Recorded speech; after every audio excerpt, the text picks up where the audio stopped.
Welcome on into the Wolverine.com podcast. Clayton Safey here with Chris Ballas and a special guest that we have today. It's Batman. I think it's Batman. Anthony Broom is Batman today. Yes, it's Batman Campbell. I didn't have the full suit. Full suit's at the dry cleaner, so rocking Detroit Lions here. You're not supposed to tell everybody who you are. I mean, that's your identity, your secret identity. The Lions thing kind of gives you away, So Batman Campbell did not think about that before jumping on the show. That's good stuff, man.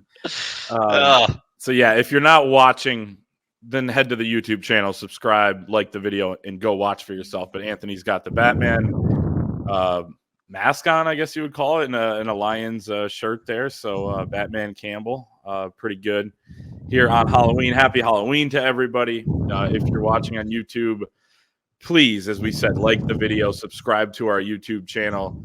Check us out over at thewolverine.com as well. All of your premium intel analysis, exclusive interviews over at thewolverine.com. You can use the promo code UM1 right now for 2 months of premium access for just $1, so 50 cents a month. It'll get you through, of course, the regular season here. It'll get you through the transfer portal period in December as well. You're not going to want to miss it over at thewolverine.com.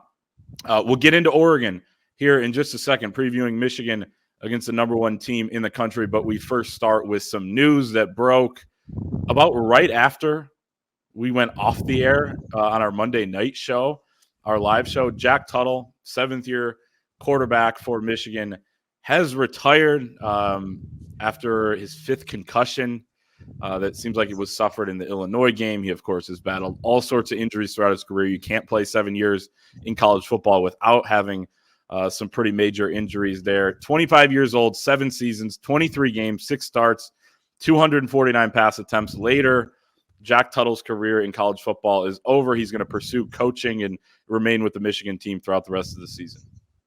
Congratulations to him on a 6.5-year career, I guess, and good luck to him in the coaching profession. They were going to have him as the number one quarterback. That was the plan this summer, despite what you might have read or heard elsewhere, and it just didn't materialize because he just never got healthy, which we kind of said and which he kind of confirmed. So unfortunately, it is what it is, and now Davis Warren's the guy, and everybody's behind Davis Warren with Alex Orji sprinkled in here and there. But so we've come full circle, guys, and I like this kid. I think he's going to have a great career in the coaching profession, but more power to him and good luck.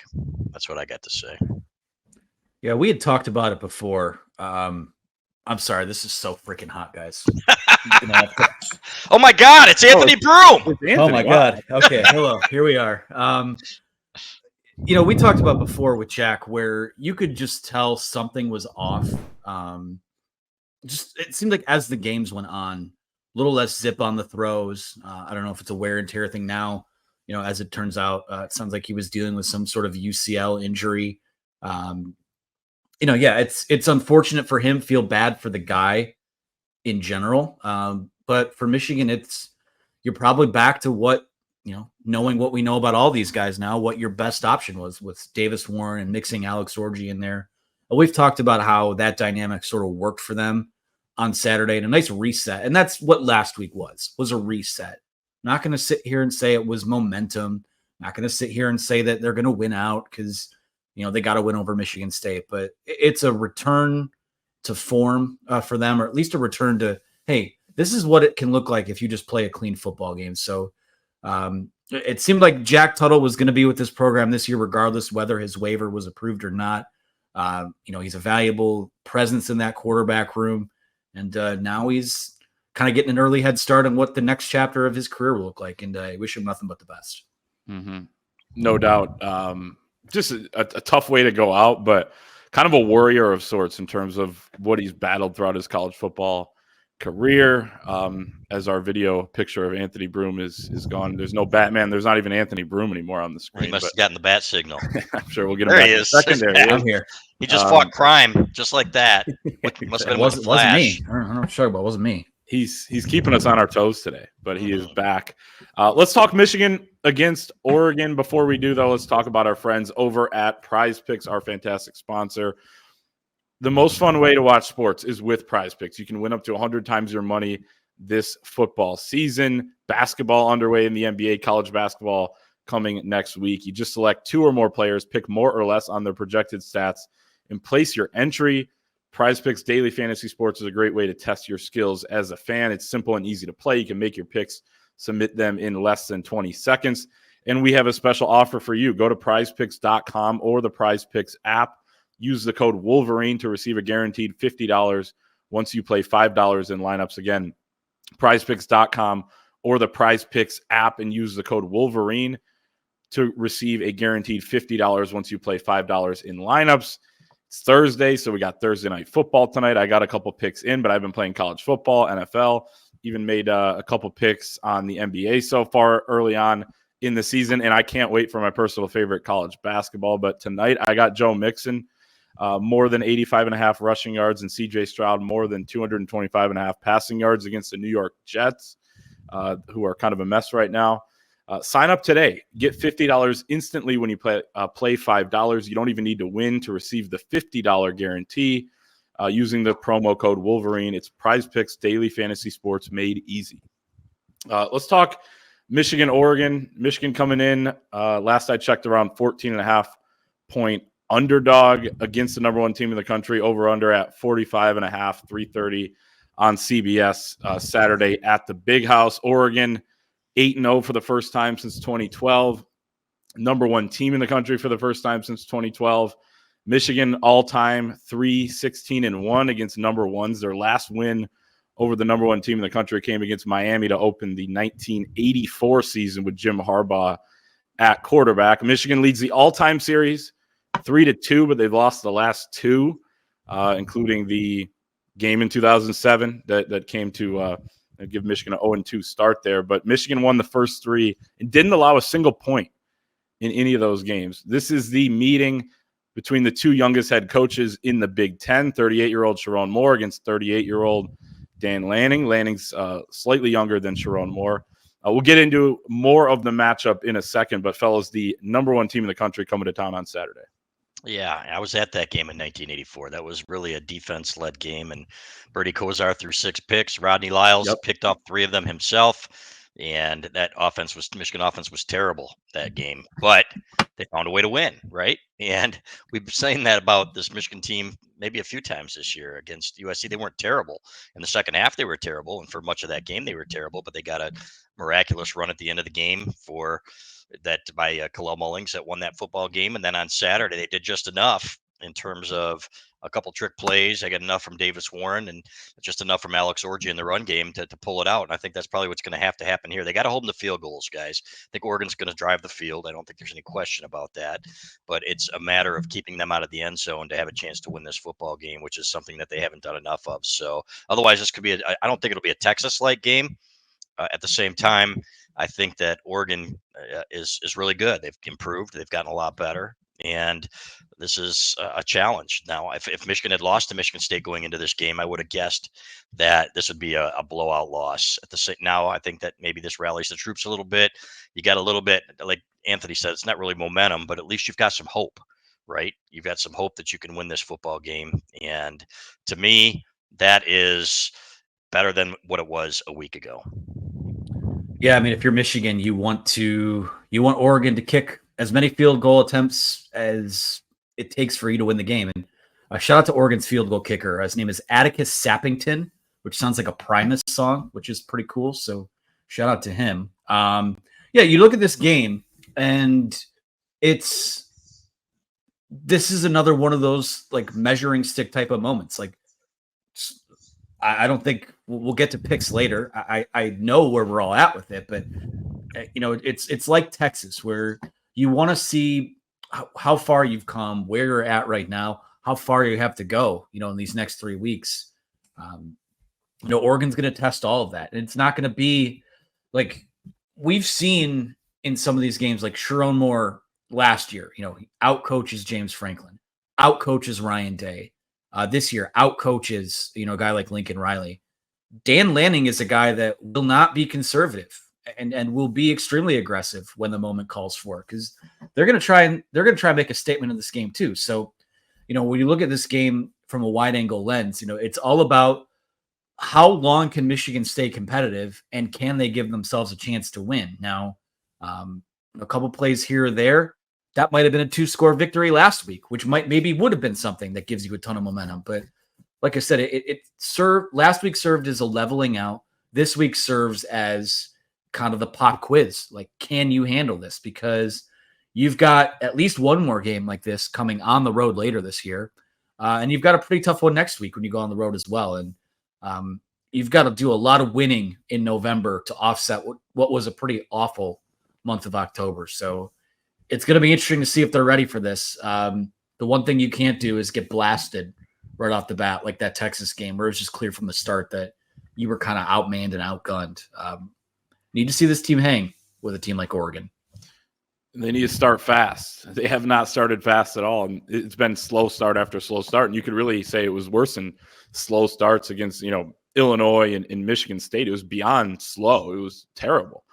They were able to overcome it against Michigan State, not so much against Illinois, but they kind of start these games on their heels. And I think they can't allow that to happen in this game. They cannot go 3-and-out and let Oregon, run 25 plays before Michigan runs 4 or 5 plays, right? It's not a sustainable method.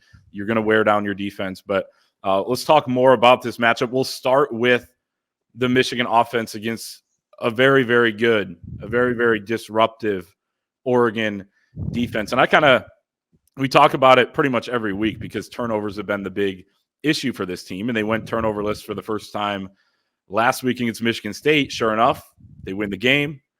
But you could say going into any year, what's the key to have a good year? The prerequisite is always in the cliche is, well, they got to stay healthy. Same thing kind of goes into a lot of games when it comes to, well, they can't turn the ball over. But in this Michigan team's case, it is so massive. They're not good enough, nor do they play, the right style of play to overcome those. And when you're going against maybe the best team in the country, the number one team in the country, you can't turn the ball over, make mistakes. Maybe you can turn over once and overcome it. You're probably going to have to get your own breaks yourself. But to me, it starts there. Oregon's been pretty good at creating turnovers this year, 11 of them, 7 of them coming from interceptions. They have a bunch of pass breakups. They play really tight in coverage, and they're deep in the front 7, cycling a bunch of guys in there. Your guys' initial thoughts on this Michigan offense with Davis Warren, Alex Orji running the show against the Oregon defense? I think Oregon plays really good team defense, and that's something that, frankly, Michigan State does pretty well too. They are better than the sum of their parts. I think there are a lot of good parts in Oregon's defense, but I think they play extremely well together, whoever's on the field. Kind of reminds you of Michigan last year in terms of maybe they don't have the star power that Michigan did, but they really are.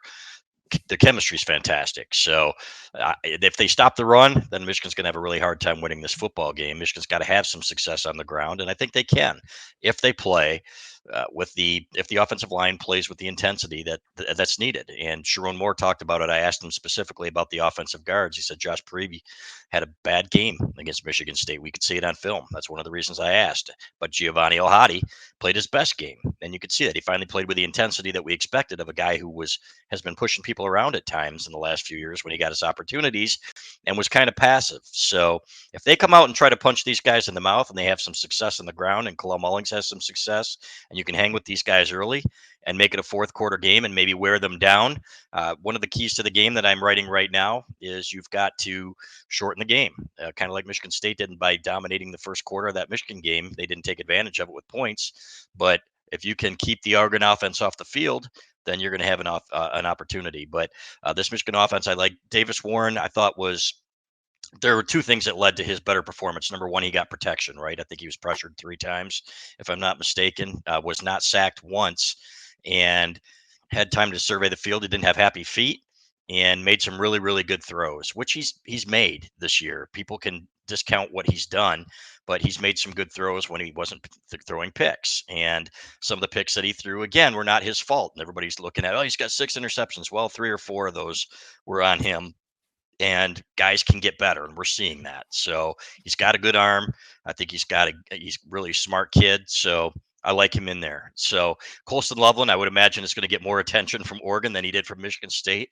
Not quite sure what the Spartans were thinking there, but I'm fine with it. The same with Alex Orji. If he's in the game, they're going to bring 11 guys to the line of scrimmage, fellas, and dare Alex Orji to beat them, which Michigan State did not do down the stretch. So this will be a bigger test in every facet. I don't like Michigan's offense. At the same time, I'm not writing them off to be able to move the ball on this team. I'm very interested to see what happens and what they can do early in this game to stay in it. Yeah, I mean, I think it all starts with the run game. I mean, it's got to kind of be the run game similarly to the way it was the last time you played one of these former Pac-12 teams coming east to play as a Big Ten opponent. I mean, that day, Michigan ran for almost 300 yards, and I'm not predicting that will happen, but I'm saying something like that is what it's going to have to take to give yourselves a chance in this game. I think if you do that, you probably win the game, actually. But need a return to form from Kalel Mullings. Haven't seen as much from him the last few weeks. I think Michigan staff has to be a little more patient in terms of getting him the football, in terms of not going away from the run, period. But those guys are going to be huge. Alex Orji will also have a role to play in this game. I thought he played, in what his role is, which is what it was last week. That's what he'll be at Michigan. He's not going to be anything more than that, which we got to see, in extended action earlier this year. I thought he played his best game. So for me, those three guys are critical. I think the offensive line, obviously, all those parts finally coming together. You've had days where Miles Hinton has been good and everyone else has been bad. You've had days where you've gotten good center play, but not good guard play around them. You've had days last week, you had good right tackle play. Andrew Gentry gets hurt. Evan Link comes in and plays really well. So if you can find a way to get all five of those guys playing well together, this might start to look like Michigan offenses that we're used to seeing. But that has to happen for them to have any sort of shot in winning this game. Is those guys up front playing together, being smart with the football, and you know what? Probably another trick play or two as well. So to me, that's where I see Michigan giving themselves a chance here. Yeah, a couple things I think need to happen is they're going to have to break a couple big runs. It's happened and every time this offense has been able to produce at different points this season is when you do break one or two, because the explosive plays just they make it not so hard to drive all the way down 12 plays, 13 plays on some of these drives. It's hard to sustain and keep the offense on the field when you're this limited. So if Kalel Mullings and Donovan Edwards can do that, then that would be massive. And then the second thing is protect the quarterback. You mentioned it, Chris. I mean, one of the big keys to what happened last week was Davis Warren not being put in situations where there's a guy in his face or, he's going to be hit as he throws. And we know that those have been the times when he's made some of the big mistakes. And, Michigan State, frankly, doesn't have a good pass rush unit. Michigan's offensive line stepped up and had their best game in pass protection, but it's going to be a bigger challenge this week. Oregon is 23rd in the country, getting pressure on 34.7% of opponents' dropbacks. They get pressure from the interior. Derek Harmon, the Michigan State defensive tackle transfer, leads all D tackles in the country with 32 pressures, which is ridiculous. The next highest is 25. And then just a bunch of edge rushers that seem to cycle in. Jordan Birch, their best edge rusher, probably out for this game. Justin Hopkins, the Scoop Duck, says he'd be shocked if he played. But he said they haven't missed a beat without him. And even this is a guy that had 5 sacks and 21 pressures in only 5 games this year before going down with an injury. So that tells you the high level that these guys have been playing with up front. They've got a bunch of talent on the back end as well. Muhammad, the corner who transferred in from Washington, we all saw him play against Michigan last season. He's talented as well. But protect the quarterback, get a big run or two, don't turn the ball over.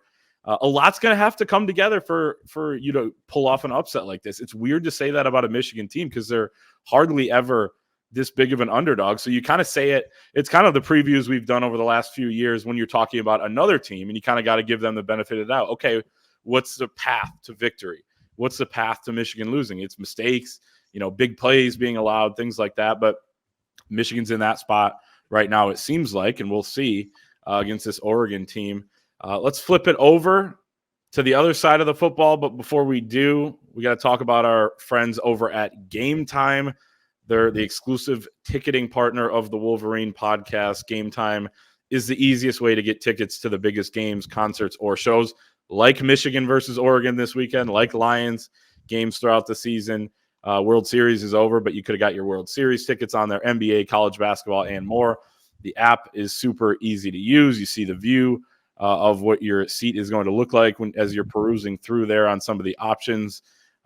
So go to an NBA, NFL, college football, college basketball game this year with Gametime, and you can use the promo code ON3 for $20 off your first purchase. Again, that is ON3, ON, in the numeral 3 for $20 off your first purchase. Terms apply.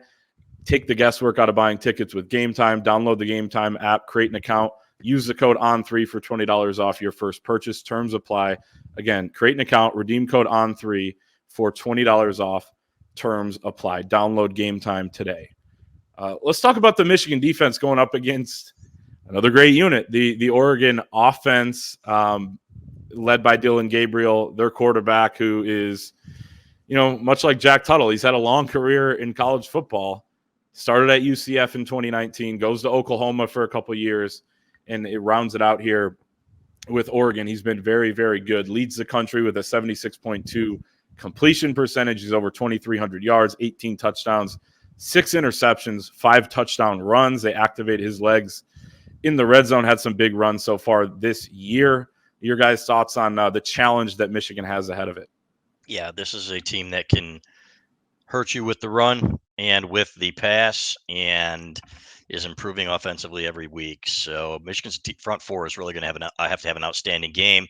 The linebackers are going to have an outstanding game in coverage. This can't be another Texas game, guys, right? Where they pick their spots. You get them in third and long is an automatic first down, and they've got to be better. It would help if Will Johnson was out there, and then the tackling has to be better. What was it? 18 missed tackles, I think you said, Clay, against Michigan State, which is absolutely absurd. So you do that against this team and you're going to lose handily. I feel safe in saying that. I don't know what the difference is from the last few years compared to now. I'm sure the personnel was better in some respects, but a good tackling football team doesn't require great athleticism. It requires good technique and fundamentals. And this is not a good tackling team. It's got to be better if they want a chance to win this game. So I have a bad feeling. At the same time, if they can generate some of that pressure that they got against USC, and I understand that this is a completely different and much better football team with that front four early on, then I think they would have a chance here. But you got to pick your spots in the blitz responsibly. You can't just go all out. Otherwise, you're going to get picked apart. And they got a quarterback that can move. So it's going to be, this to me is the biggest challenge of the year so far. And this will go a long way to telling us just really kind of what this Michigan defense really is at this point, even though I kind of suspect we know what they are. They're inconsistent and not a good tackling football team.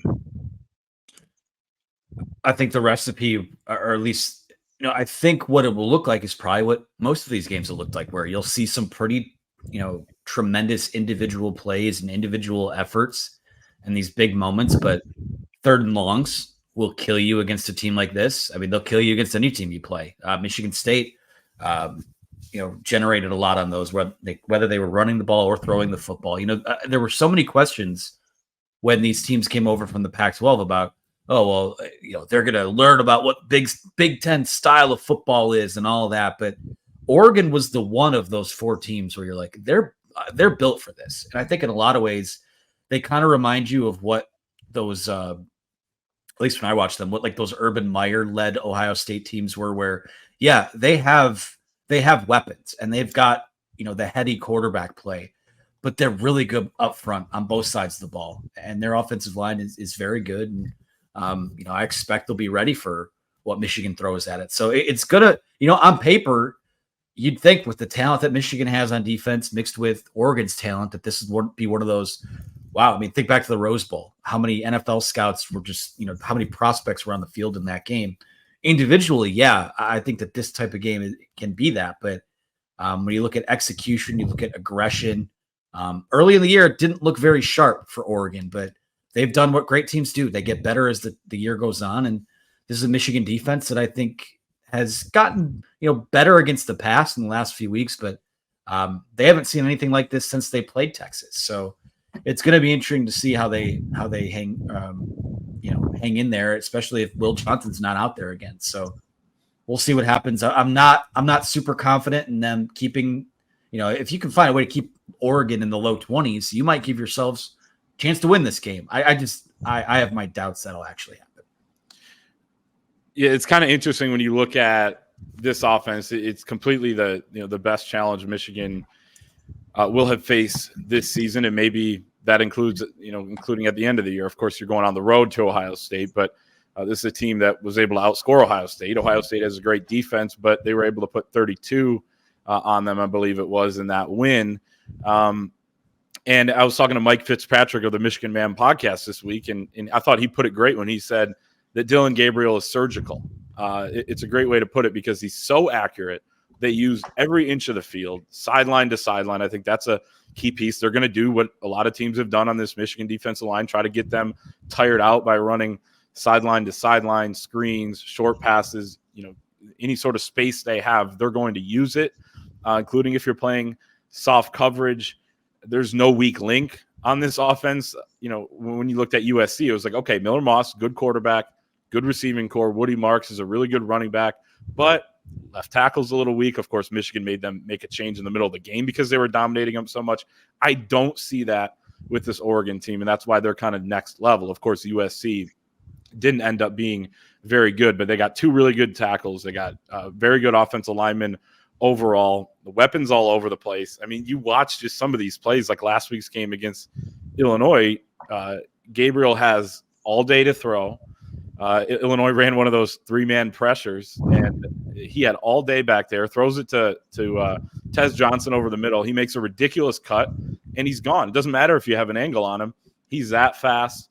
So he's going to be somebody you have to look out for in the slot. They have Evan Stewart on the outside and a bunch of guys there, and then a great running game. Jordan James and Noah Whittington both bring their different style. James a little smaller. Whittington runs and it just runs through MFers' faces.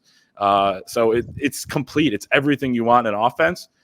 Holding them to field goals, like you guys said earlier, going to be massive. You may give up some yards in between the 20s, but you have to at some point find a way to make a stop. If there is a big play, run somebody down. See if you can hold them to 3. It's a 4-point difference. It could be the difference in the game. But anything else on what the Michigan defense has to do here against all these guys? No, what's their kicker like, Clay? They got two kickers. One of them fires from plus 40. The other one is the close range one. Their long on the year is 50. So, pretty good, but more of a team that needs to get a little bit closer than Michigan, right? You can get to the 40 and you could throw Zavada out there. So. Yeah, I think if we're talking about defense, Tommy Doman's got to be part of this too. He's got to start pinning guys deeper, and that's the last thing I will say. Be better, Tommy. Come on, man. You're better than this. That's just me. That's the fan in me, right? He's listening right now. Normally, I'm an unbiased journalist. I hope he's not listening, though. I hope he's not, too. I hope he's working. He's at Shem. Right. I'll just piggybacking off that. One of my frustrations from the entirety of this year is how many times in the last few weeks or the last month or so have you heard them say, practices looked great, but having trouble taking it from State Street to Main Street. It's Halloween. Saturday's November.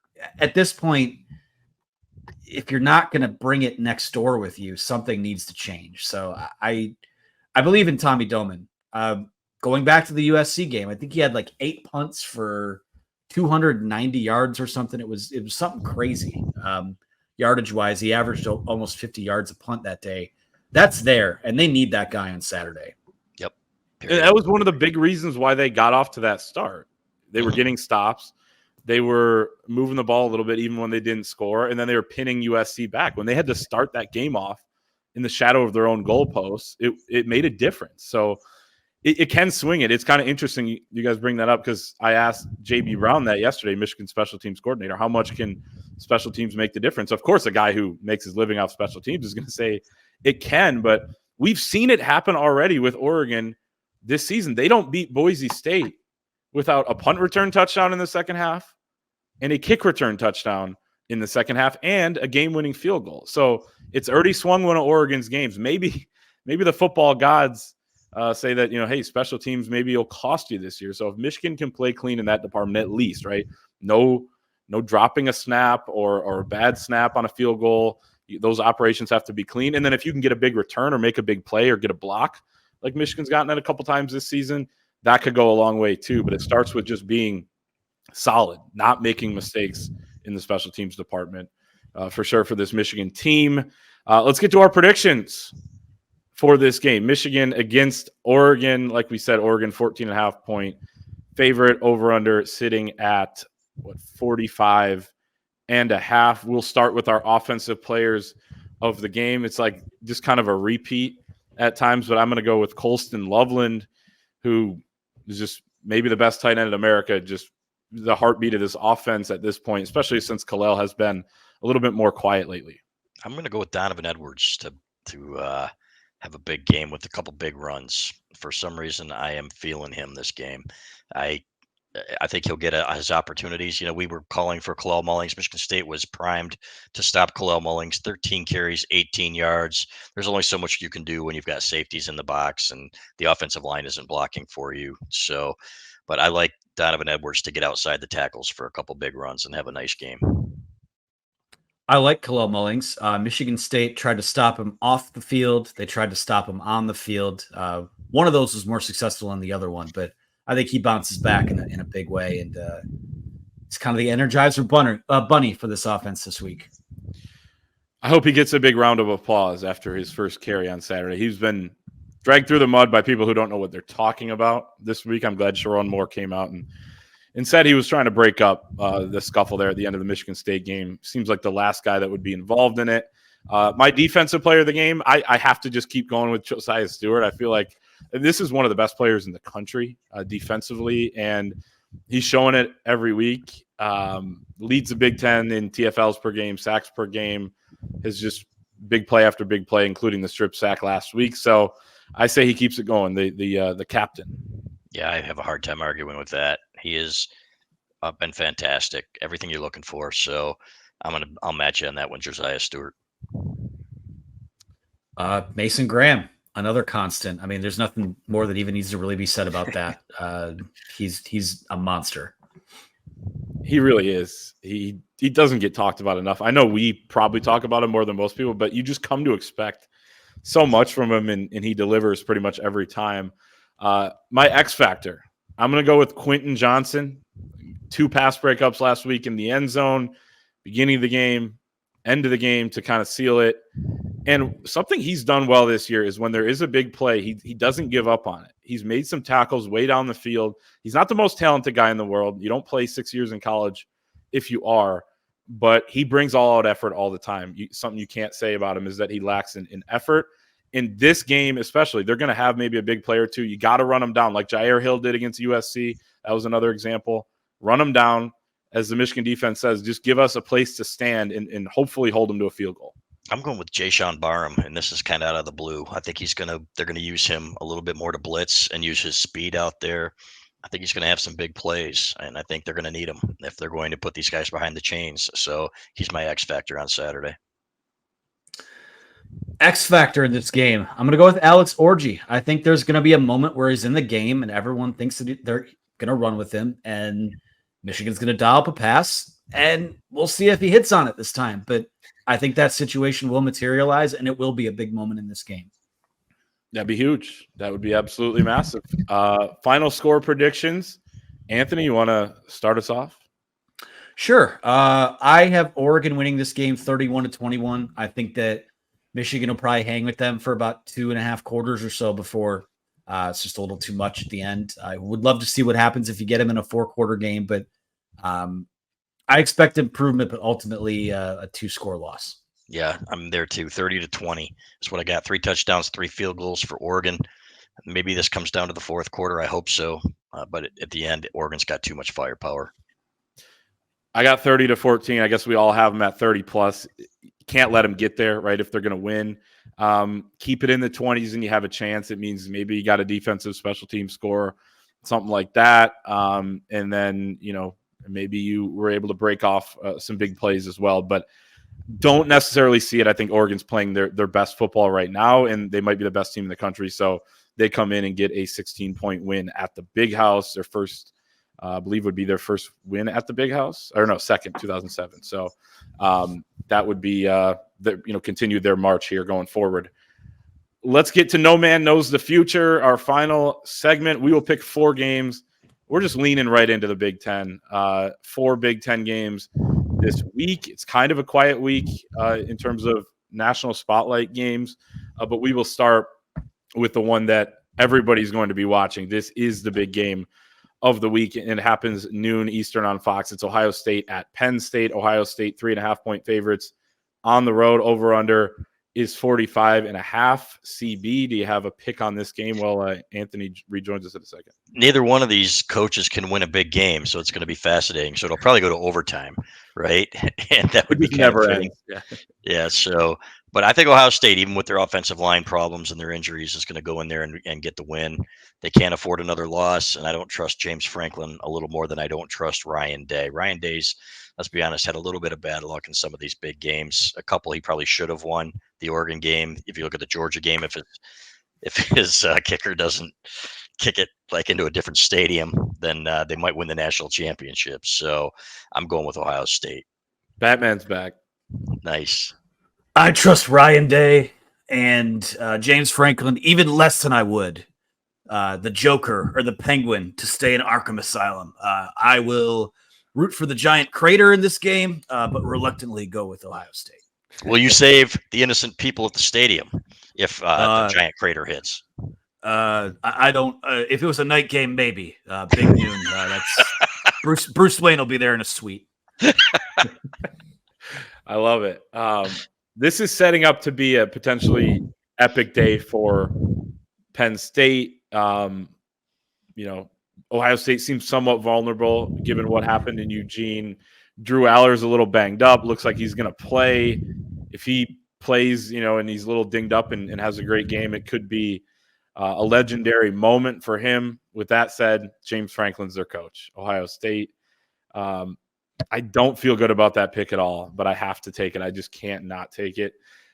Next game is Minnesota at Illinois. Minnesota is a 3-point favorite.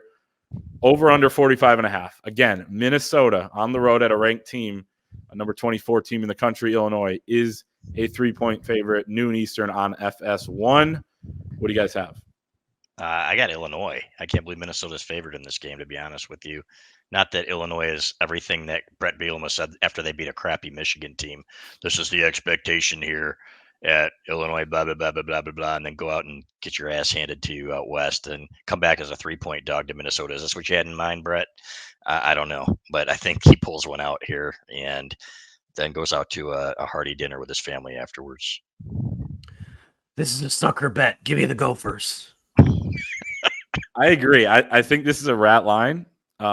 Minnesota's quietly playing well. Their last loss was at the Big House. They haven't lost since.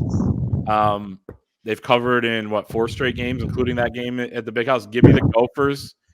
They're favored for a reason. A lot of people are going to take the bet you did, Chris, and you may well be right because Illinois is ranked or whatever. They're at home, but we were down there. It wasn't that great of an environment. I think Minnesota is going to be able to come in and operate here in this game. So next game, Indiana at Michigan State. IU 8-point favorites, over under 51.5. This game 3:30 on Peacock, just where it should be. Looks like Curtis Rourke is going to play, fellas. If he plays, yeah, boy, there's something that tells me that Michigan State's going to really hang in this game for some reason, and I'm not quite sure what it is. They move the ball on Michigan. And what'd you say? Delusion? Delusion. He's on fire. But Rourke playing, man, give me the Hoosiers. And Kurt Googled me Signetti and to cover that 8. They were my best bet last week at home. I knew they were going to trounce Washington, and they did.